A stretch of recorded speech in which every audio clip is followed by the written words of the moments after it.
الرحيم الحمد لله رب العالمين والصلاة والسلام على أشرف الأنبياء والمرسلين سيدنا محمد وعلى آله وصحبه أجمعين. نوينا تعلم والتعليم تذكر والتذكير النفع والانتفاع والإفادة والاستفادة والحث على التمسك بكتاب الله وسنة نبيه والدلالة إلى الخير والدعاء إلى الهدى ابتغاء مرضات الله وقربه وثوابه آمين اللهم آمين. Bab Ghazwati Uhudin. Bab peperangan Uhud.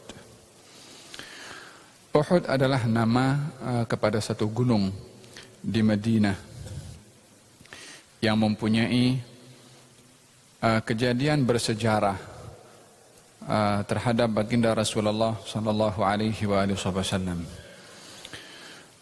Gunung ini yang mempunyai hubungan mesra dengan baginda Rasulullah ketika diungkapkan oleh baginda sendiri tentang gunung Uhud dalam sabdanya, Uhudun jabalun yuhibbuna wa nuhibbuh.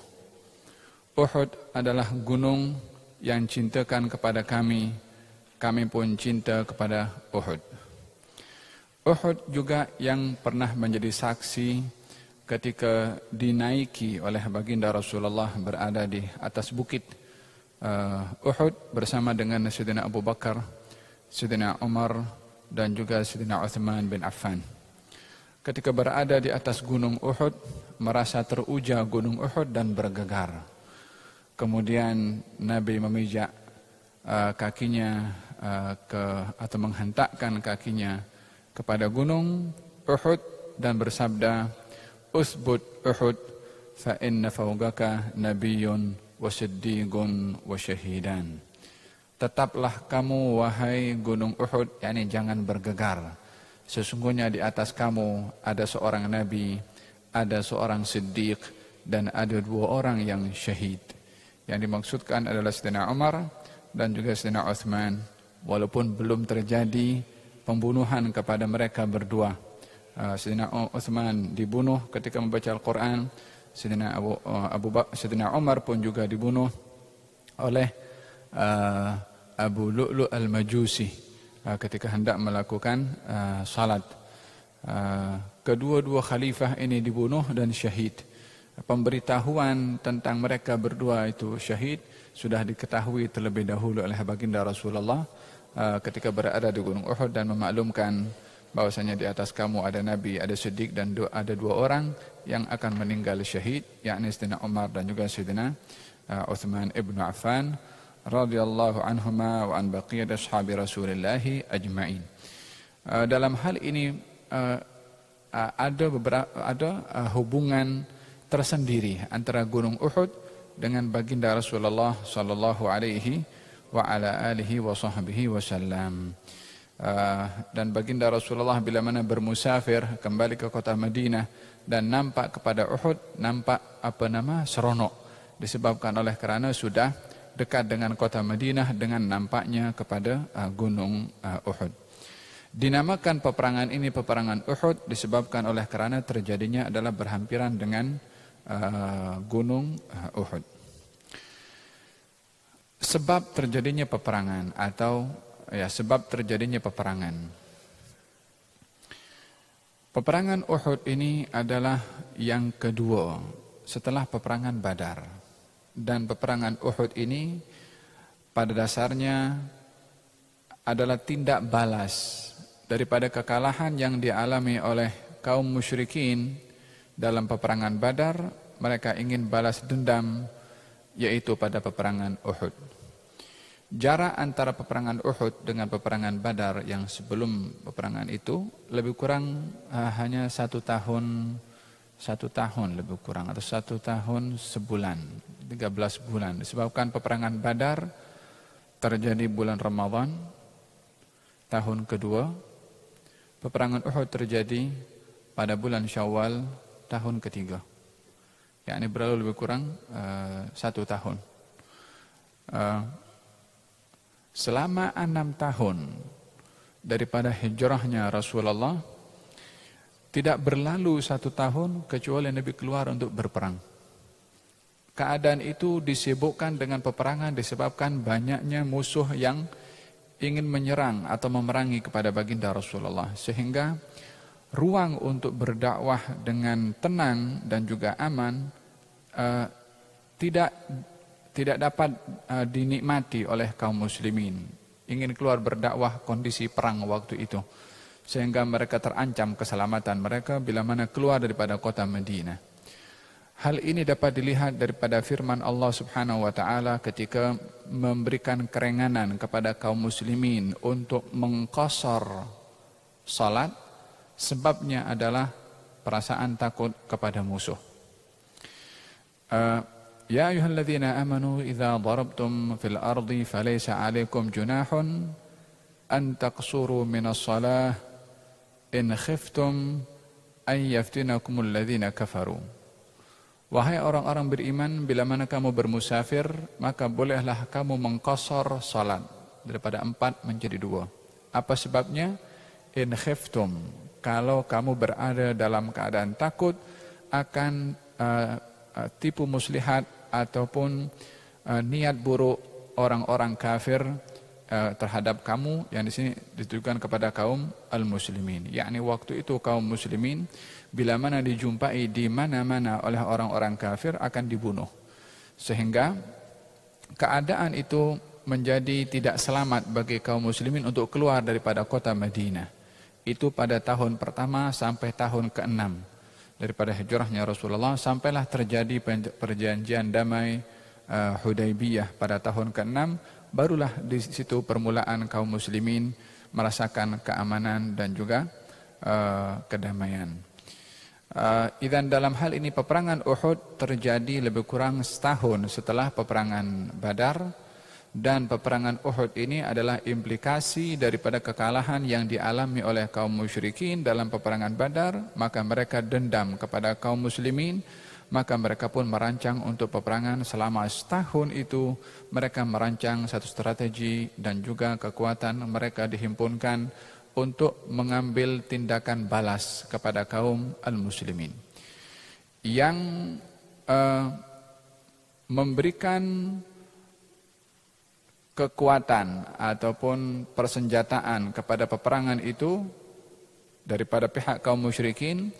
Hasil perniagaan yang dibawa oleh Abu Sufyan, kalau kita ingat pembahasan dalam peperangan Badar, peperangan itu terjadi disebabkan oleh karena Nabi keluar ingin merampas harta yang dibawa oleh Abu Sufyan ketika membawa perniagaan, tapi tak berjaya disebabkan Abu Sufyan menyadari keadaan itu dan mengambil jalan selain daripada jalan yang dihadang oleh baginda Rasulullah.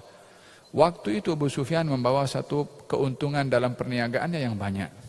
Keuntungan dalam perniagaan itu yang pada tahun lalu ketika berlaku peperangan Badar, keuntungannya itu digunakan untuk membiayai peperangan Uhud. Jadi persenjataannya, tentera, semua kelengkapan-kelengkapannya diambil daripada keuntungan perniagaan yang dibawa oleh Abu Sufyan pada tahun yang lalu. Yakni sebagai satu sikap, yakni karena dalam peperangan Badar ramai pembesar-pembesar Quraisy yang terbunuh. Uqbah bin Abi Mu'aid, Abu Jahal, Umayyah bin Khalaf, ramai pembesar-pembesar Quraisy yang mati dalam peperangan Badar, sehingga orang-orang musyrik di Mekah tak boleh terima dengan kematian mereka.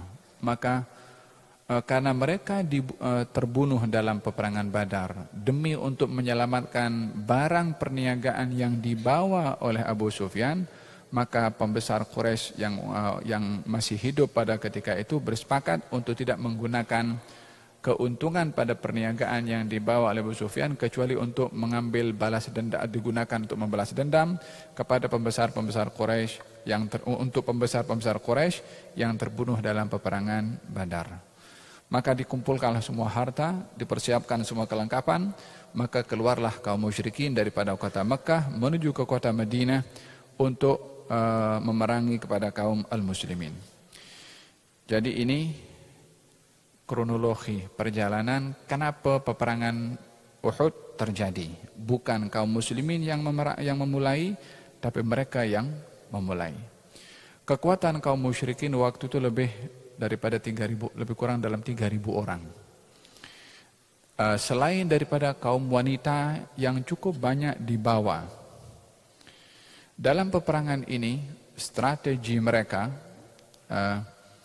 untuk membangkitkan semangat pejuang untuk berjuang di kalangan kaum musyrikin adalah membawa perempuan. Perempuan yang dibawa ini semata-mata untuk memberikan semangat kepada lelaki supaya maju dalam peperangan dan tidak lari. Dan mereka lelaki akan merasa malu atau aib kepada mereka sebagai lelaki bila mana dilihat oleh perempuan lari daripada peperangan. Yani ini lebih kurang kepada psikologi punya kekuatan. Jadi mereka ada Hindun istrinya Abu Sufyan, ketika itu belum lagi memeluk kepada agama Islam, dengan dia yang memimpin kaum wanita daripada kaum musyrikin yang ikut bersama. Kemudian dia mengungkapkan bait-bait syair, katanya nahnu banatit tariq namshi 'ala an-namariq, yakni ungkapan kami ini lebih kurang yakni perempuan-perempuan yang menunggu kamu di atas tilam-tilam kami, lebih kurang macam itulah, yakni untuk memberikan semangat kepada laki-laki supaya tidak lari dalam peperangan. Dibawa perempuan. Sementara dalam Islam, baginda Rasulullah bersabda, kalau berperang jangan bunuh perempuan, jangan bunuh orang tua, jangan bunuh kanak-kanak, jangan bunuh orang tak bersenjata, jangan tumbangkan pokok, jangan robohkan rumah ibadah. Demikian pesanan baginda Rasulullah kepada kaum muslimin dalam peperangan. Sementara mereka kaum musyrikin justru membawa perempuan-perempuan untuk menjadi pemberi semangat kepada lelaki. Jumlah kaum muslimin pada waktu itu lebih kurang dalam 1.000 orang sahaja. Maka baginda Rasulullah SAW ketika mendengar kaum musyrikin dengan jumlah 3.000 orang keluar daripada Mekah ingin menyerang kaum muslimin di kota Madinah, maka baginda Rasulullah seperti mana kebiasaannya bila mana ingin berhadapan dengan satu keadaan melibatkan kepada orang ramai, Nabi akan bermusyawarah. Itu konsep yang tak boleh ditinggalkan oleh mana-mana pihak yang menginginkan kebaikan untuk orang ramai, yaitu konsep musyawarah. Allah Subhanahu wa taala berfirman, "Wa amruhum syura bainahum." Dan urusan-urusan mereka hendaklah kamu bermusyawarah. Nabi bersabda, "Ma khaba man istashar wa ma nadima man istakhar." Tidak akan rugi orang yang bermusyawarah dan tidak akan menyesal orang yang istikharah. Konsep musyawarah menjadi langkah pertama yang diambil oleh baginda Rasulullah. Maka Nabi bermusyawarah bersama dengan kaum muslimin. Hadir dalam permusyawaratan itu Abdullah bin Ubay bin Salul, ketua kaum munafiqin. Maka yang hadir dalam musyawarah itu ada dua golongan yang berbeza umur. Golongan tua dan golongan anak-anak muda. Seperti mana lumrahnya anak-anak muda yang punya semangat yang berapi-api. Mereka memberikan pandangan kepada Rasulullah, "Ya Rasulullah, kita keluar dan kita lawan mereka di luar. Kalau tidak nanti mereka akan menyangka kita adalah pengecut atau penakut karena kita hanya berada di dalam kota Madinah dan berbentengkan dengan pagar kota Madinah. Baik kita hadapi." Kata kaum muda. Sebahagian daripada mereka anak-anak muda yang memberikan pandangan demikian termotivasi dengan terlepasnya peluang bagi mereka yang tidak hadir dalam peperangan Badar setahun yang lalu. Yani ramai daripada anak-anak muda waktu itu tidak ikut bersama dengan Nabi dalam peperangan Badar disebabkan mereka tidak menyadari kalau Nabi akan berperang. Awalnya Nabi dikatakan keluar hanya untuk mengambil harta rampasan harta yang dibawa oleh Abu Sufyan bukan untuk berperang, tapi keadaan berubah menjadi peperangan. Maka yang tak ikut dalam peperangan itu menyesal. Kenapa tak ikut, kenapa tak ikut, kenapa tak ikut. Lebih-lebih lagi ketika Allah memberikan penghargaan luar biasa kepada kaum muslimin yang hadir dalam peperangan Badar. Maka ini yang lebih memberikan semangat kepada yang tidak ikut dalam peperangan Badar, ingin mendapatkan juga penghargaan dari Allah seperti mana mereka yang ikut dalam peperangan Badar. Maka anak-anak muda ini yang termotivasi dengan keadaan itu memberikan pendapat dengan sedikit memberikan push, yakni tekanan untuk keluar. Sementara sahabat Nabi daripada golongan tua, Sayyidina Abu Bakar As-Siddiq dan yang lainnya, berpendapat untuk bertahan di kota Madinah dan berhadapan dengan mereka daripada dalam kota Madinah. Pada dasarnya Nabi lebih cenderung kepada pendapat orang-orang tua, yakni bertahan di kota Madinah. Itu kehendak atau di dalam hati Nabi SAW. Termasuk yang lebih cenderung untuk bertahan di kota Madinah, Abdullah bin Ubay bin Salul juga. Tetapi oleh karena majority dalam musyawarah itu golongan anak-anak muda yang memberikan semangat dan push tekanan untuk keluar, maka dinampak suara itu bertelagah antara suara orang tua dan suara anak-anak muda. Yang dilihat majority adalah suara anak-anak muda yang lebih banyak. Maka oleh kerana suasana sudah agak mulai bising dan dinampak suara orang muda lebih ketara, maka Nabi SAW pun bangkit masuk ke biliknya. Waktu itu musyawarah di masjid, Nabi masuk ke rumahnya, Nabi pakai baju perang. Ketika Nabi bangkit dan masuk ke bilik, dilihat oleh as-sahabah bahwasanya jangan-jangan kita ini terlalu menekan kepada Nabi sampai Nabi bangun dan masuk. Maka mereka pun menyesal dengan perbuatan itu. Tetapi Nabi sudah pun masuk dan keluar daripada rumah sudah memakai baju perang. Kemudian kata golongan anak-anak muda ini mengatakan, "Ya Rasulullah, istakrahnaka ya Rasulullah, wa lam yakun lana dzalika fa in syi'ta faq'ud." Ya Rasulullah, mohon maaf kalau kami terlalu menekan kepada engkau, terlalu memaksa kepada engkau. Kami tiada maksud apa-apa daripada pendapat yang kami sampaikan. Kalau engkau, wahai Rasulullah, lebih cenderung untuk duduk di Madinah dan bertahan di kota Madinah, maka kami pun bersetuju dengan pandanganmu. Maka Nabi bersabda, "Ma yanbaghi linabiyyin idza labisa lammatahu an yadha'aha hatta yuqatil." Kata baginda Rasulullah, tidak sepatutnya bagi seorang Nabi kalau sudah memakai baju perang untuk membuka kembali, melainkan akan diteruskan setelah pakai baju perang, yakni keluar. Jadi perang, tak jadi perang, kalau dah pakai, kena keluar juga.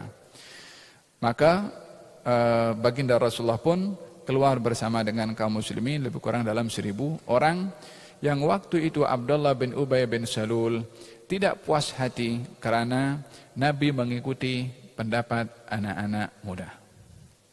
Di sini kita melihat bagaimana konsep musyawarah. Waktu itu dalam musyawarah, Nabi cenderung pendapatnya kepada orang-orang tua. Tapi karena melihat majority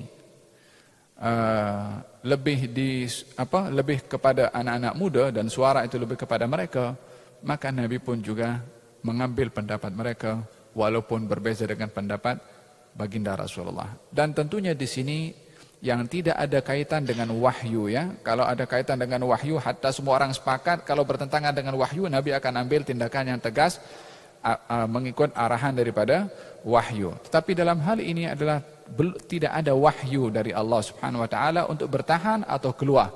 Maka dalam hal ini diserahkan kepada hasil permusyawaratan, maka baginda pun keluar bersama dengan kaum muslimin pada hari Sabtu pada hari Sabtu atau 7 Syawal dan bertolak pada hari Sabtu. yakni hari Sabtu 7 Syawal Nabi keluar daripada Madinah untuk berhadapan dengan kaum al-musyrikin.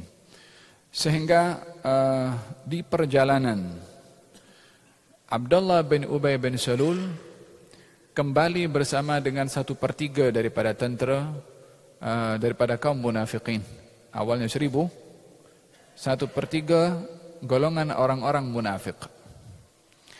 Di sini kita melihat hatta di zaman baginda Rasulullah sebaik-baik kurun pun ada golongan orang-orang yang hipokrit.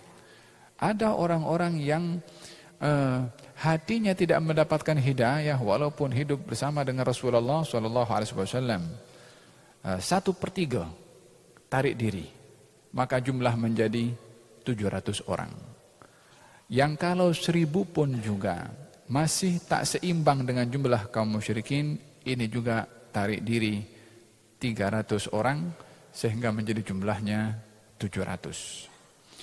Ketika mereka kaum musyrikin kembali, kaum munafikin balik, disaksikan di hadapan kaum muslimin. Dia tak merasa malu, tak merasa segan, tarik diri.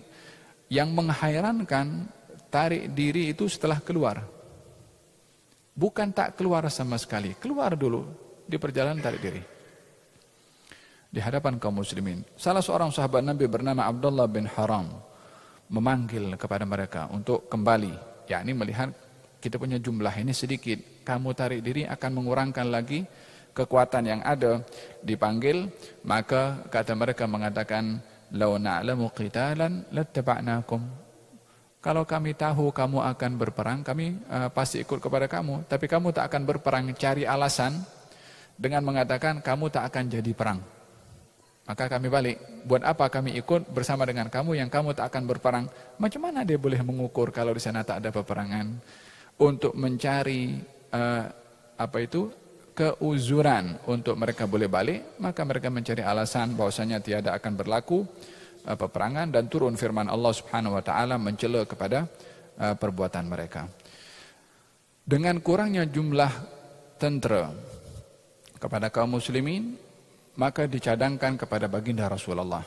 Katanya, "Ya Rasulullah, apa kata kalau kita minta bantuan tentera daripada orang-orang Yahudi yang memang ada perjanjian dalam piagam Madinah untuk saling tolong-menolong di dalam hubungan kejiranan antara kaum muslimin dengan orang-orang Yahudi. Memang itu termaterai, disepakati oleh kaum muslimin dan juga oleh orang-orang Yahudi.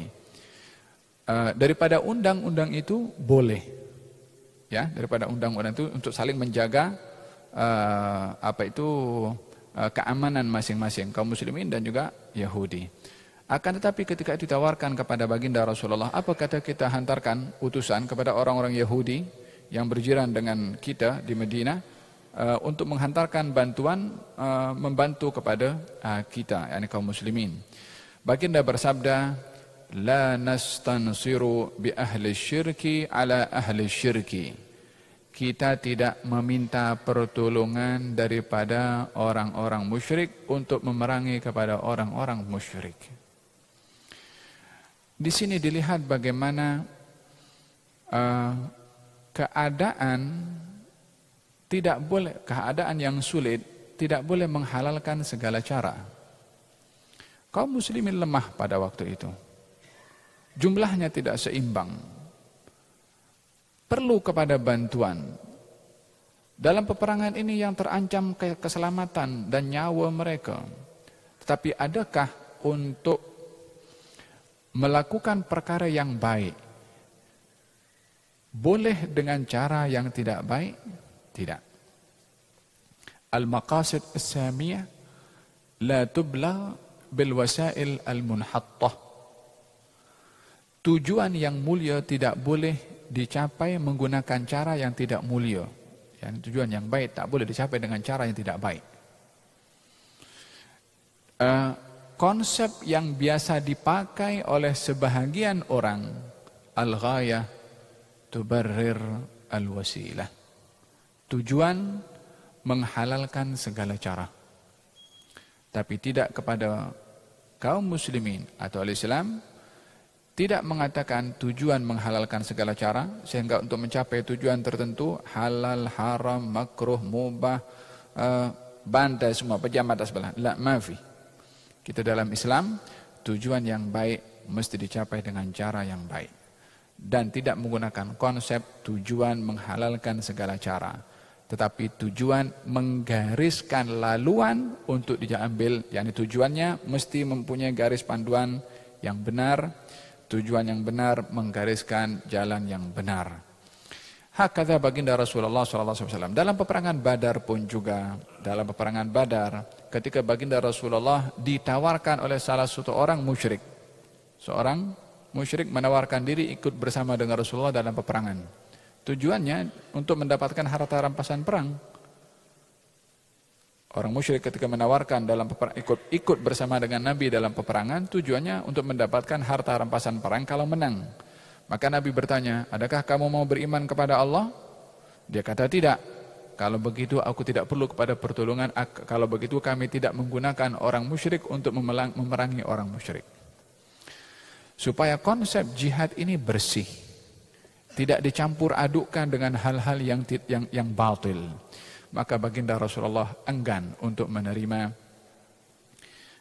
mereka orang-orang musyrikin atau orang-orang kufar, memerangi kepada orang kufar, membela kepada kaum al-muslimin. Menjadi perbezaan pandangan ulama, apa hukum minta tolong kepada orang bukan Islam dalam peperangan membela al-Islam. Sebahagian mengatakan tidak boleh dengan nas hadis yang disampaikan oleh Nabi SAW. Akan tetapi Al-Imam Syafi'i, saya ingat ada di sini, Al-Imam Syafi'i mengatakan, jumhurul ulama mengatakan tidak boleh meminta tolong kepada orang kafir dalam al-jihad. Jumhurul ulama. Akan tetapi Al-Imam Syafi'i memberikan perincian. Katanya, idza ra'al imam annal kafira hasanur ra'i, bila mana pemimpin kepada kaum muslimin melihat kepada kafir atau non-muslim yang ingin ikut bersama dengan orang Islam dalam peperangan adalah mempunyai amanah dan juga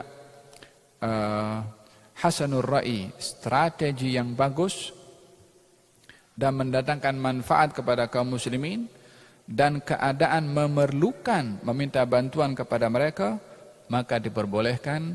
Kalau tidak, maka tidak boleh. Oleh sebab itu kita melihat dalam peperangan di zaman Salahuddin Al-Ayyubi, peperangan salib, di antara tentera yang ikut bersama dengan kaum muslimin orang-orang Kristen, berperang melawan Kristen. Disebabkan karena orang-orang Kristen yang hidup di bawah pentadbiran kaum muslimin, Salahuddin waktu itu mendapatkan hak mereka sebagai rakyat kepada pemimpin kaum muslimin walaupun mereka beragama Kristen, mendapatkan haknya. Sehingga mereka ikut dalam peperangan membela negeri mereka yang akan diserang oleh Romawi pada ketika itu atau oleh Nasrani ketika dalam peperangan salib yang banyak terjadi pada ketika itu. Falhasil, baginda Rasulullah menolak untuk meminta bantuan kepada orang-orang Yahudi. Maka Nabi pun menyambung perjalanannya sambil memantau keadaan kaum muslimin. Diatur saf kaum muslimin, ya jumlahnya lebih kurang ada 700 orang pada ketika itu. Nabi menjumpai dua orang, namanya Rafi' ibn Khudaij dan juga namanya Samurah ibn Jundub. Dua orang ini umurnya lebih kurang menghampiri 15 tahun dan nampak kecil. Sementara peperangan ini memerlukan kepada kekuatan. Wa a'iddu lahum mastata'tum min quwwah, yakni persiapkan untuk berhadapan dengan musuh daripada segala jenis kekuatan. Maka Nabi nampak dua orang ini budak-budak, maka Nabi kasih balik mereka. Awalnya mereka ini menampakkan dengan berdiri dengan dia punya kaki macam ini supaya nampak tinggi, karena ingin ikut berjihad bersama dengan Rasulullah sallallahu alaihi wasallam. Kalau zaman kita, jangan dulu kita simpan ya, belum dengan anak-anak kita. Ini 15 tahun sudah ada di saf bersama dengan baginda Rasulullah. Nabi kasih balik, kedua-duanya menangis. Ketika dihalau oleh Nabi suruh balik, kamu masih kecil. Di sini bagaimana baginda Rasulullah mempunyai aturan dalam peperangan. Tidak semua orang dilibatkan dalam peperangan, melainkan memenuhi syarat untuk berperang. Kanak-kanak tidak boleh ikut dalam peperangan, sehingga baligh.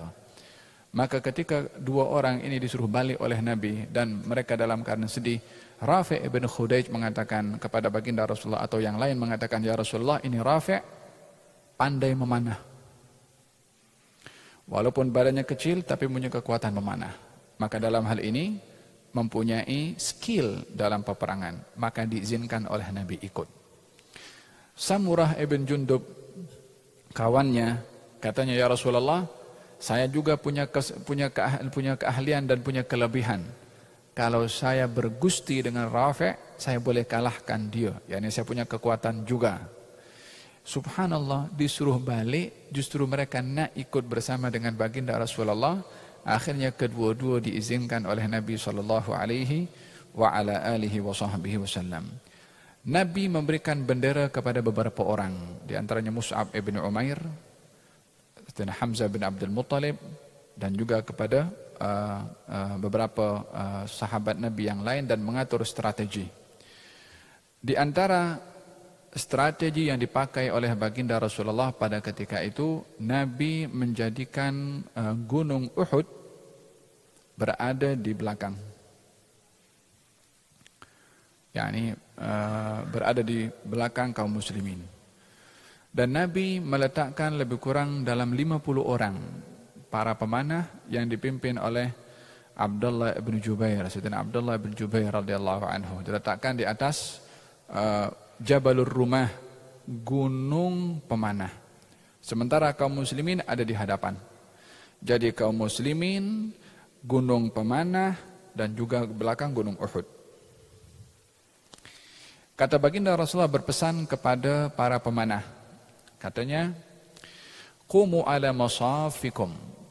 Tetaplah kamu berada di gunung pemanah ini. Fahmu zuhurana. Jaga belakang kami. Yani benteng kami ini kamu. Karena dia berada di atas, kaum muslimin ada di bawah, dia di atas gunung. Fa in ra'aitumuna qad intasarna fala tusyrikuna.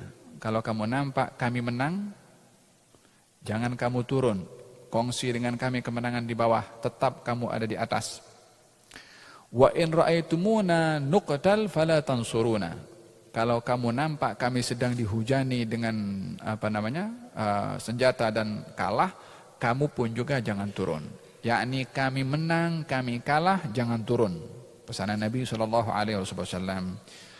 Maka pada ketika itu baginda Rasulullah SAW mengeluarkan pedangnya dan bersabda, Man ya'khudh hadha as-sayf bihaqqih.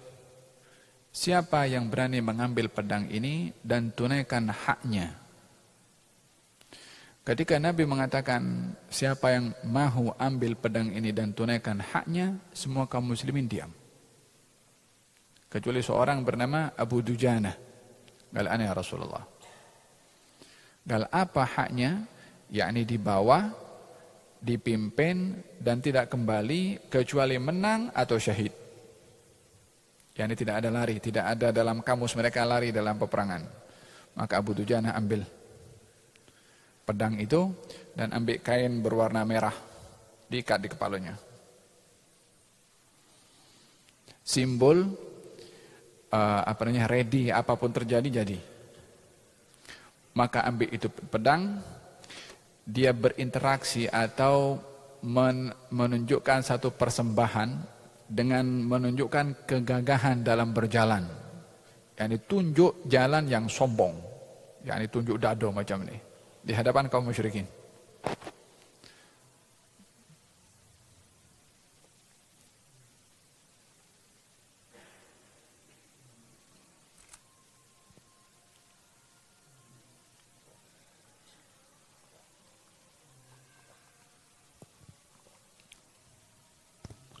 Subhanallah.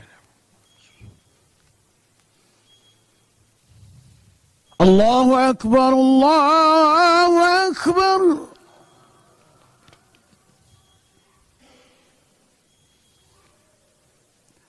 الله أكبر الله أكبر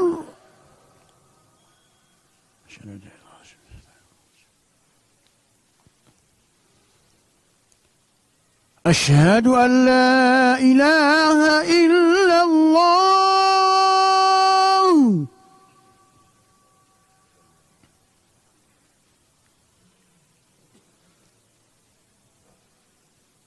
أشهد أن لا إله إلا الله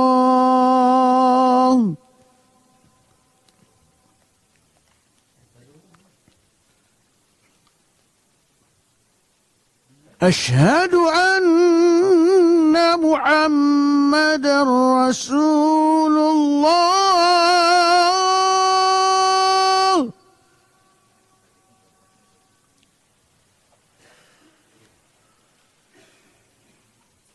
أشهد أن محمدا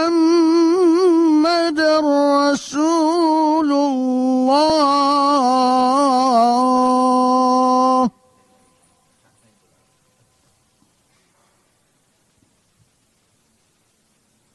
حي على الصلاة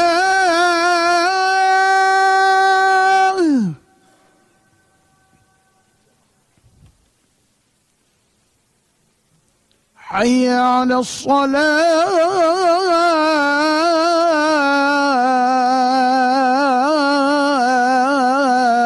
الصلاة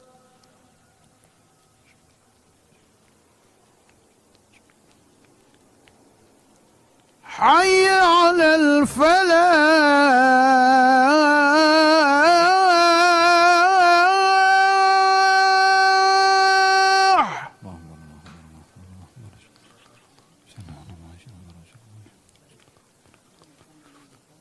حي على الفلاح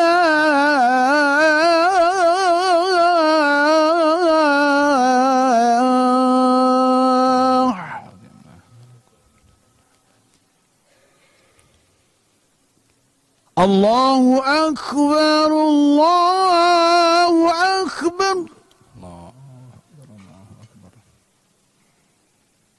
لا إله إلا الله لا إله إلا الله محمد رسول الله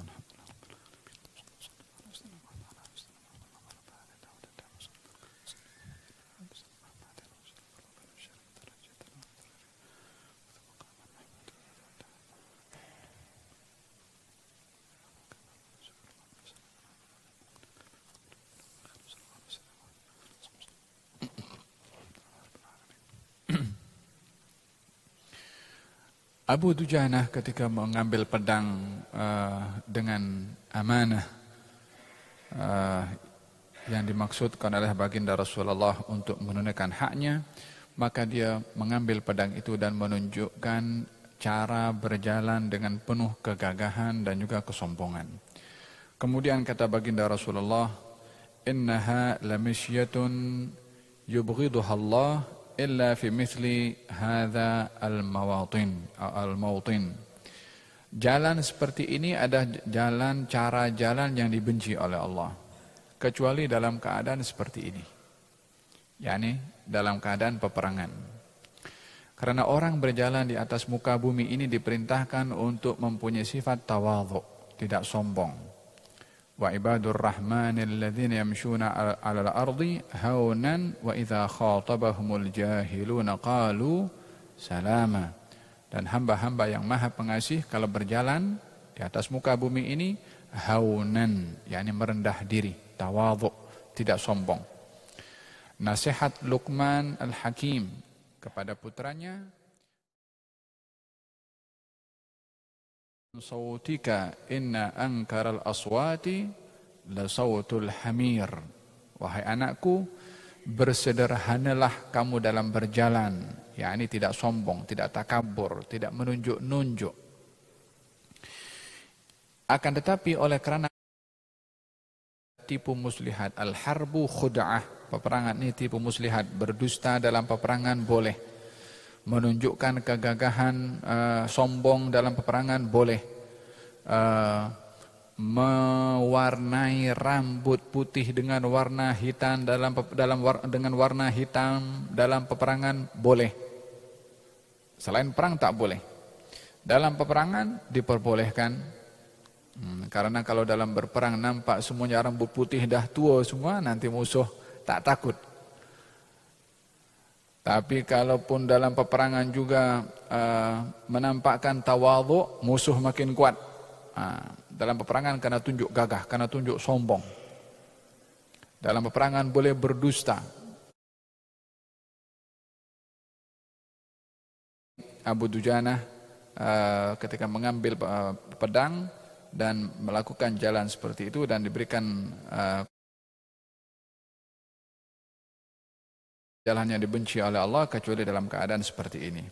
Maka berlakulah peperangan. Waktu itu ada 3 pemegang bendera.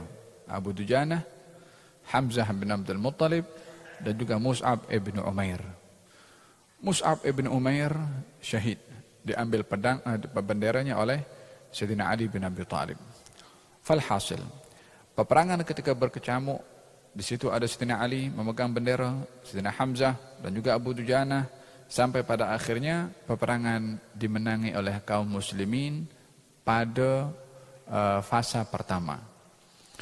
Ketika kaum musyrikin lari meninggalkan harta mereka, kekalahan di pihak kaum musyrikin, maka mereka lari. Sementara harta mereka yang ditinggalkan tidak dibawa karena berat nak lari dan membawa harta mereka, baik itu daripada makanannya atau daripada pelana kudanya atau apa saja ditinggalkan semua. Maka kaum muslimin waktu itu mengambil kepada harta tersebut disebabkan oleh kerana dalam peperangan harta yang ditinggalkan oleh musuh akan menjadi harta rampasan perang, dan yang dapat maka dialah berhak untuk memilikinya. Pada ketika itu kaum musyrikin yang sudah melapangkan atau mengosongkan medan perang dari satu grup, ada grup yang lain yang dipimpin oleh Khalid ibn Walid yang ketika itu belum memeluk kepada agama Islam. Para pemanah yang ada di atas gunung yang Nabi pesankan untuk tidak turun, mereka berijtihad dan turun juga untuk berkongsi kemenangan dan juga ingin mengambil harta rampasan perang yang ditinggalkan oleh kaum al-musyrikin. Dan diingatkan oleh Abdullah ibn Jubair, pemimpin kepada para pemanah, bukankah Nabi sudah berpesan untuk kita tidak turun menang atau kalah? Kata mereka yang turun mengatakan, ini musuh dah lari, dah tak ada, peperangan sudah selesai. Mereka pun turun, kecuali 4-5 orang sahaja yang kekal berada di atas, selebihnya semuanya turun ke bawah. Ketika didapati benteng kekuatan kaum muslimin yang ada di gunung para pemanah kosong daripada para pemanah, maka peluang diambil oleh Khalid ibn Walid untuk naik daripada belakang ke tempat gunung para pemanah, dibunuh mereka yang ada di atas gunung itu yang hanya beberapa orang. Keadaan sekarang berubah. Yang awalnya kaum muslimin menyerang kaum musyrikin daripada gunung, menyerang kepada kaum musyrikin daripada atas, sekarang keadaan terbalik, kaum muslimin ada di bawah, kaum musyrikin ada di atas gunung dan menyerang kepada kaum muslimin daripada gunung para pemanah. Kaum musyrikin yang lari kembali lagi setelah dipanggil oleh kelompok Khalid ibn Walid. Mereka yang lari dipanggil. Ketika mereka mendengar suara panggilan, mereka berbalik kembali dan kembali ke medan perang. Jadi dengan begitu kaum muslimin dalam keadaan kocar kacir. Daripada belakang para pemanah Khalid ibn Walid, daripada hadapan kaum musyrikin tadi yang lari patah balik, sehingga tak tahu nak berhadapan dengan siapa. yakni musuh daripada depan dan juga daripada belakang. Disitulah kekalahan dialami oleh kaum al-muslimin, termasuk Sayyidina Hamzah syahid, dan juga ramai daripada kaum muslimin, lebih kurang ada 70 orang daripada kaum muslimin yang syahid dalam peperangan itu, dan yang menjadi tujuan kepada kaum musyrikin untuk dibunuh adalah ketua kepada kaum muslimin, yaitu Rasulullah sallallahu alaihi wa ala alihi wasallam. Syekh Muhammad Said Ramadan Al-Buti menggambarkan di sini, menceritakan bagaimana mereka orang-orang musyrikin menghujani senjata dan panah kepada baginda Rasulullah sallallahu alaihi wasallam, sehingga Nabi banyak kali tersungkur berkali-kali, dan sampai gigi geraham beliau pun patah atau jatuh disebabkan oleh karena terkena senjata tajam. Jadi dia pakai tahu songkok besi itu, dan ada dia punya rantai jatuh ke bawah ya. Sehingga pada rantai itu ada bulatan-bulatan yang untuk menutup sebelah pipi, sehingga ketika kena senjata tajam maka bulatan-bulatan besi itu lekat di mana? Di bahagian daging di atas gigi, yakni masuk ke dalam. Seorang sahabat, saya ingat namanya Abu Talha, yang ingin mengeluarkan itu besi yang masuk di gigi pada daging di atas gusi atau daging di atas gigi baginda Rasulullah sallallahu alaihi wasallam, sementara darah dalam keadaan mengucur yang begitu banyak. Waktu itu putri Nabi Siti Fatimah ikut juga untuk melayan kepada baginda Rasulullah. Waktu itu yang mengobati Rasulullah adalah Siti Fatimah. Diambilkan air untuk dibersihkan darah daripada pipi Nabi. Luka itu terkena air justru akan mengeluarkan banyak darah, sehingga pada akhirnya Siti Fatimah mengambil daripada dedaunan yang kering atau tikar yang dibuat daripada dedaunan yang kering, dibakar, debunya itu yang diletakkan pada pada pipi baginda Rasulullah untuk menghentikan darah yang begitu banyak keluar daripada wajah Nabi Muhammad sallallahu alaihi wasallam. Barulah darah itu terhenti dengan diletakkan debu tadi yang dibakar daripada tikar. Abu Talha waktu itu ingin mengeluarkan besi yang lekat pada pipi, pada wajnah, pada sini, wajnah, pada daging di atas pipi Nabi sallallahu alaihi wasallam.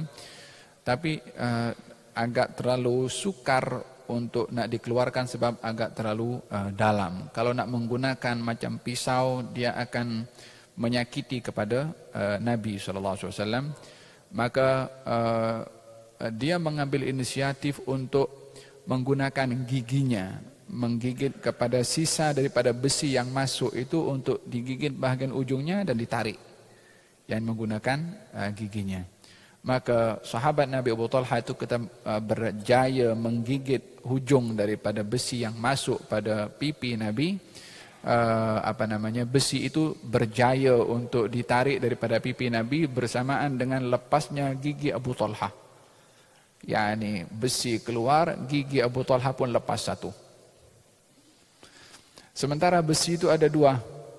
Abu Talha tak peduli dengan darah yang keluar dengan gigi yang pun lepas daripada mulutnya, digigit dengan gigi sebelah. Ditarik satu lagi besi, satu gigi pun terlepas juga daripada mulut Abu Talha. Barulah setelah itu dikeringkan oleh Siti Fatimah dengan meletakkan debu tadi pada pipi baginda Rasulullah SAW. Maka pada ketika itu berhentilah darah Nabi SAW, dan baginda Rasulullah dilindungi oleh ramai beberapa sahabat, yakni ada orang-orang yang menjadi benteng kepada Nabi. Di antaranya adalah Abu Talha sendiri, Abu Dujana sendiri, namanya juga Ziyad ibn Sakan, dan juga Imarah bin Yazid bin Sakan. 5-6 orang yang menjadi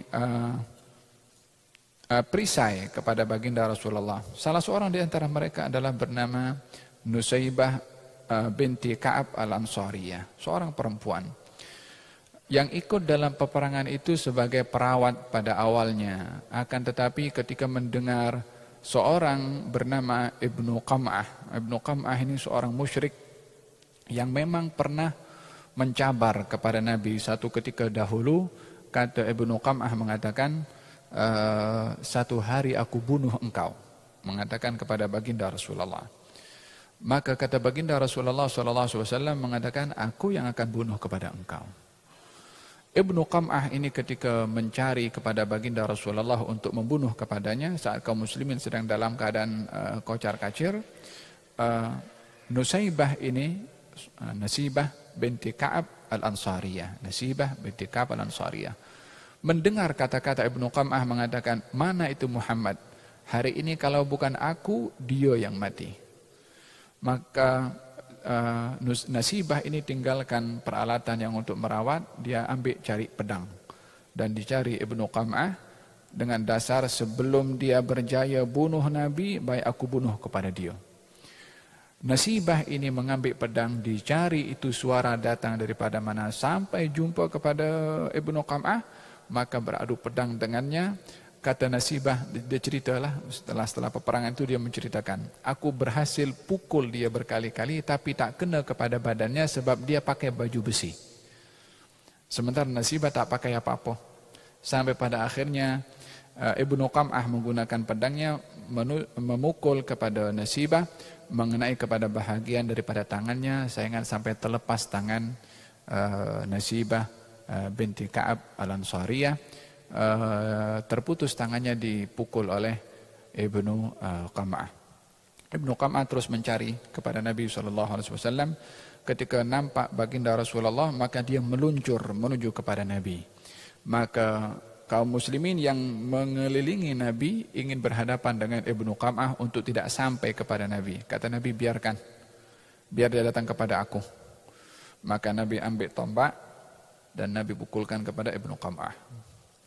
Ketika dipukulkan senjata itu kepada Ibnu Qam'ah yang sedang meluncur menuju kepada Nabi, senjata yang digunakan oleh Nabi tombak kena kepada bahagian yang tidak mematikan, tapi kepada bahagian tubuh badannya, dan lukanya pun kecil sedikit.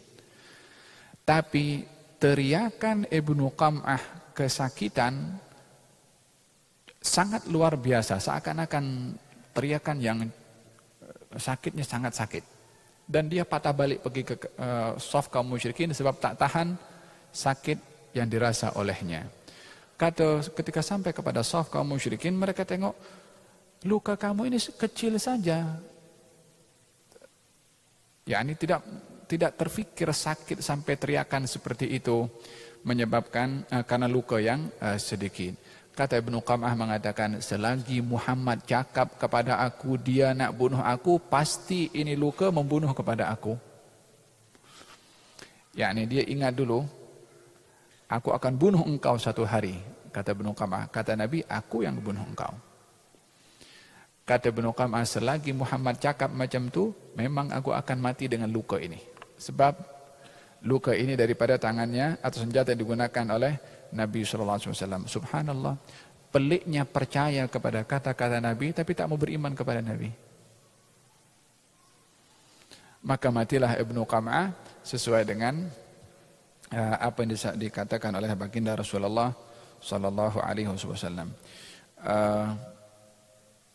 Orang-orang yang mengelilingi Nabi ketika itu berhadapan dengan satu cabaran yang luar biasa. Sebab mereka akan menggunakan pedang mereka dan juga menggunakan perisai mereka mengelak daripada hujanan panah yang ditujukan kepada baginda Rasulullah. Abu Talha mengatakan, bi abi wa ummi ya Rasulullah la tusyrif. Wahai Rasulullah, demi jiwa ibu dan ayahku, janganlah engkau angkat kepala kamu. Yani waktu itu Nabi nunduk macam ni, yani tunduk ke bawah dan berjalan lari sambil menunduk.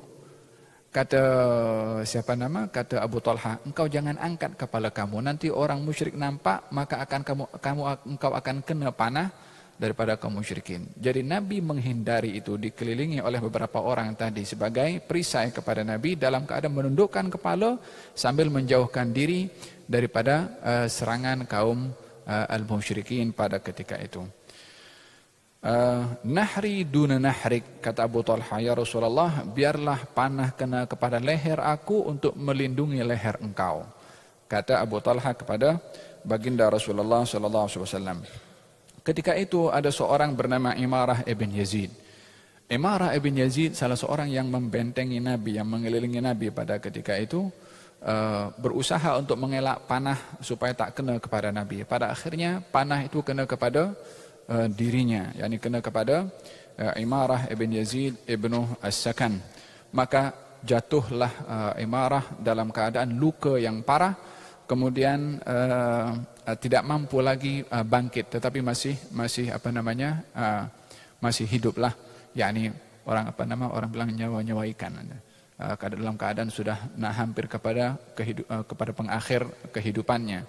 Maka baginda Rasulullah SAW, subhanallah, dalam keadaan yang seperti itu pun juga Nabi SAW masih mengambil berat kepada sahabatnya, walaupun dalam keadaan terluka, dalam keadaan serangan pun masih tertuju kepada baginda Rasulullah.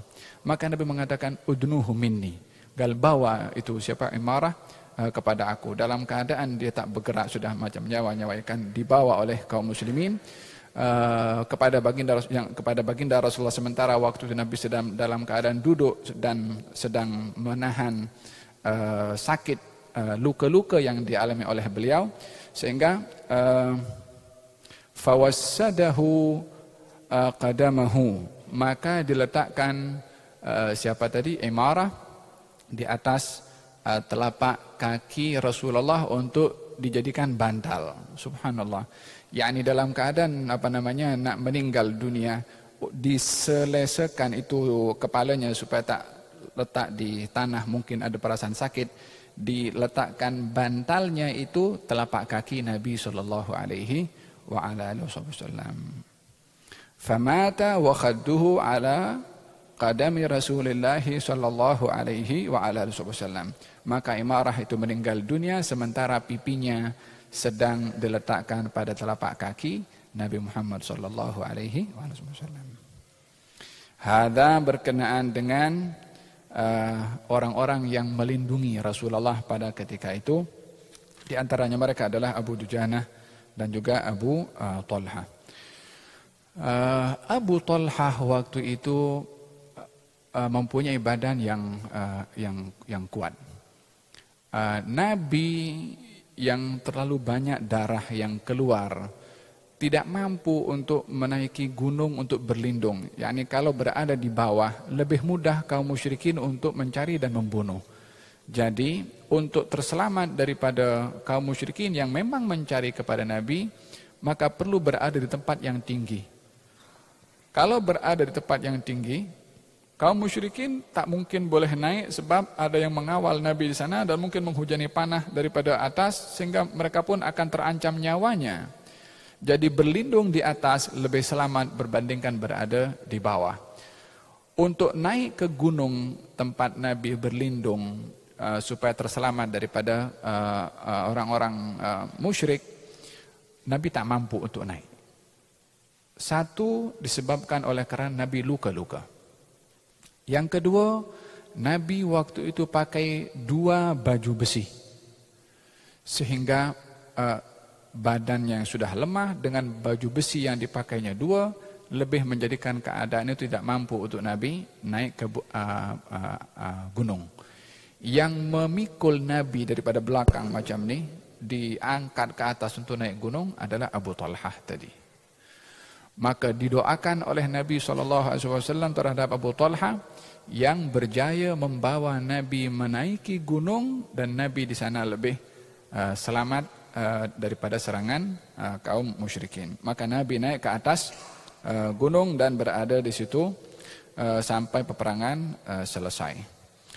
Salah seorang sahabat Nabi yang bernama Anas ibn Nadhar, Anas ibn Nadhar, bapak saudara kepada Anas ibn Malik, pembantu Nabi. Anas ibn Nadhar ini pernah berdoa kepada Allah sebelum peperangan Uhud terjadi.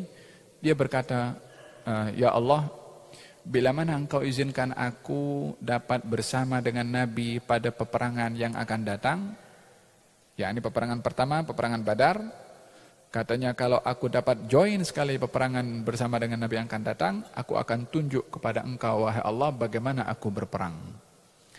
Anas ibn Nadhr ini salah seorang sahabat yang terlepas peluang ikut dalam perang Badar.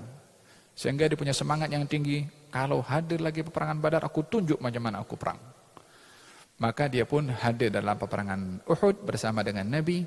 Melihat kaum muslimin yang sedang kocar-kacir lari pada waktu itu, Anas ibn Nadhr mengatakan, Allahumma inni abra'u ilaika mimma yaqulu haula. Wahai Allah, aku lepas diri daripada apa yang dikatakan oleh mereka. Siapa mereka ini? Kaum muslimin yang waktu itu lari sambil mengatakan Rasulullah sudah dibunuh. Kalau Nabi sudah dibunuh, untuk apa lagi kita berjuang? Kata mereka. Waktu itu ditimbulkan isu oleh orang-orang kafir, Nabi sudah dibunuh atau berjaya dibunuh. Sehingga mematahkan semangat kaum muslimin dengan isya'at, dengan isu kalau Nabi sudah dibunuh. Maka sebahagian besar kaum muslimin pun patah semangat. Dan untuk apa lagi kita berperang kalau Nabi dibunuh? Maka mereka pun lari. Kata Anas ibn Nadhr, kalau Nabi yang kamu imani sudah dibunuh oleh mereka, untuk apa kamu teruskan hidup tanpa ada Nabi kamu? Ya terus berjuang. Kata Anas ibn Nadhr, maka Anas ibn Nadhr pun maju ke hadapan dan berperang di situ sampai pada akhirnya syahid dalam peperangan itu, yang tidak dapat dikenali jasad Anas ibn Nadhr melainkan daripada jari-jarinya yang dapat dikenal pasti oleh saudara perempuannya. Adapun wajah, tak nampak wajah Anas ibn Nadhr. Ketika ingin dikebumikan, akan ditanya dulu siapa ini, siapa ini, siapa ini, untuk dimaklumkan kepada ahli keluarganya. Sampai kepada satu jenazah ditanya, ini siapa? Tak dapat dikenali. Maksudnya apa? Wajahnya sudah tidak lagi nampak wajah. Senjata apa yang tak kena kepada mukanya Anas ibn Nadhr, sehingga tak dikenali mukanya. Yang dapat dikenali melalui jari-jarinya. Itu pun saudara perempuan yang dapat tahu, ini adalah saudara lelaki aku. Turun firman Allah untuk Anas ibn Nadhr dalam surat Al-Ahzab. Allah Subhanahu wa taala berfirman,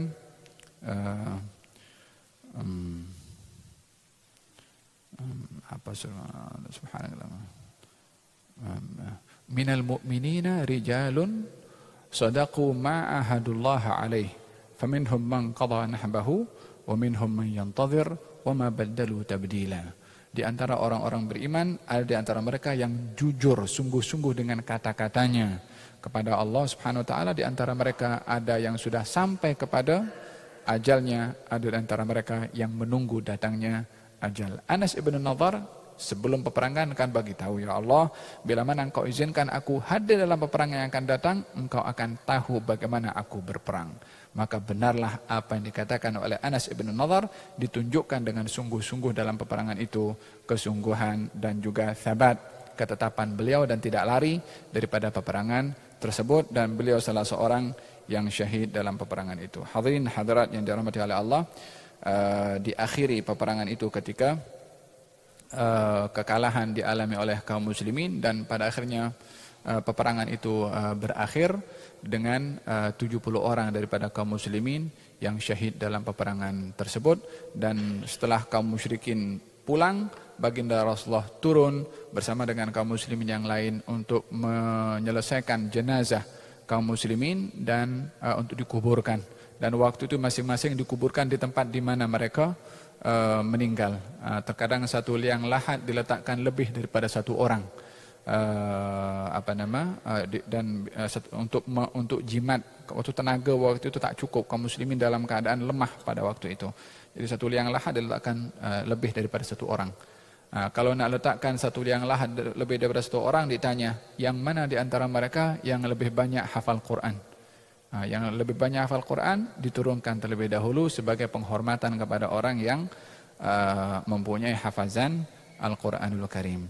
Yang amat menyedihkan adalah ketika Nabi melihat kepada jasad Sayyidina Hamzah bin Abdul Muttalib dalam keadaan dadanya dibelah, perutnya pun dibelah, dikeluarkan, hidungnya dipotong, kemudian telinganya pun dipotong, yakni sudah syahid, sudah meninggal, tapi orang yang waktu itu Hindun yang sedang marah dan dendam disebabkan Sayyidina Hamzah membunuh kepada ayahnya Umayyah, maka dia dendam kepada Sayyidina Hamzah.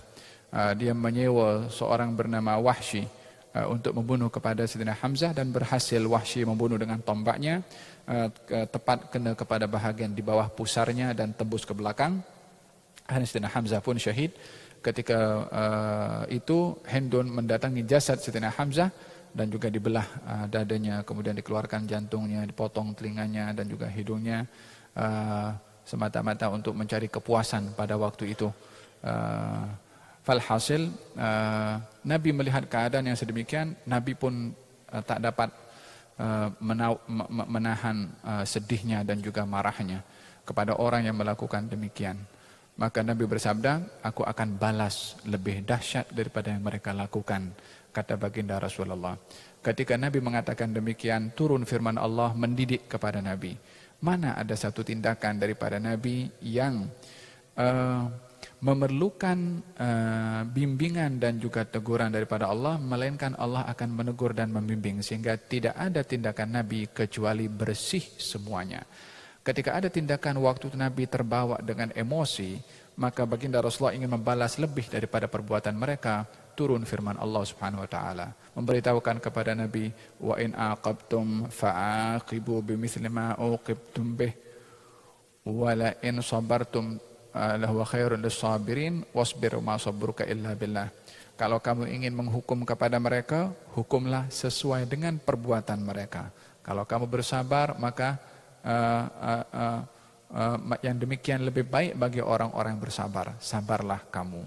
Maka Nabi SAW mengatakan, wallahi asbir, demi Allah saya bersabar.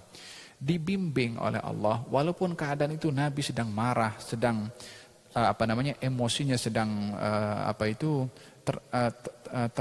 terancam disebabkan oleh karena perbuatan yang tidak berperi kemanusiaan kepada orang yang amat disayang dan disanjung oleh Nabi, yaitu Sayyidina Hamzah bin Abdul Muttalib. Akan tetapi bimbingan Allah, penjagaan Allah, pemeliharaan Allah kepada Nabi sentiasa ada dalam setiap keadaan. Maka Nabi pun terubati emosinya dengan turunnya Al-Quranul Karim yang membimbing kepada baginda Rasulullah sallallahu alaihi wasallam. Hadirin hadirat yang dirahmati Allah, mohon maaf atas kelewatan karena masih memang panjang dia punya perjalanan cerita peperangan Uhud. Lil hadithi baqiyah, masih ada lagi sambungan. Peperangan Uhud ini diikuti dengan peperangan Hamraul Asad, rentetan daripada peperangan Uhud. InsyaAllah akan dibahaskan pada kelas yang akan datang insyaAllah, bila mana diberi panjang umur, sehat dan al-afiyah insyaAllah.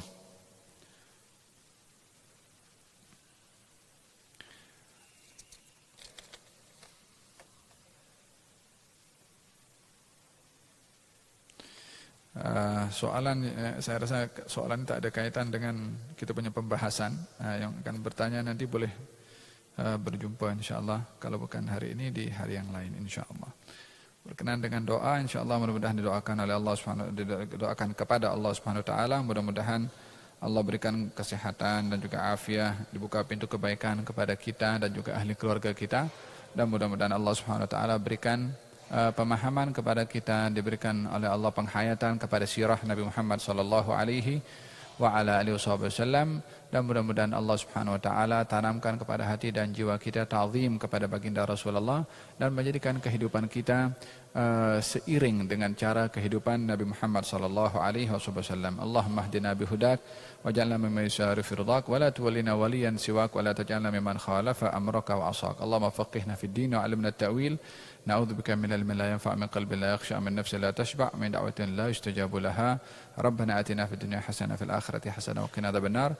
صلى الله على سيدنا محمد وعلى آله وصحبه وسلم. الحمد لله رب العالمين. تقبل الله منكم.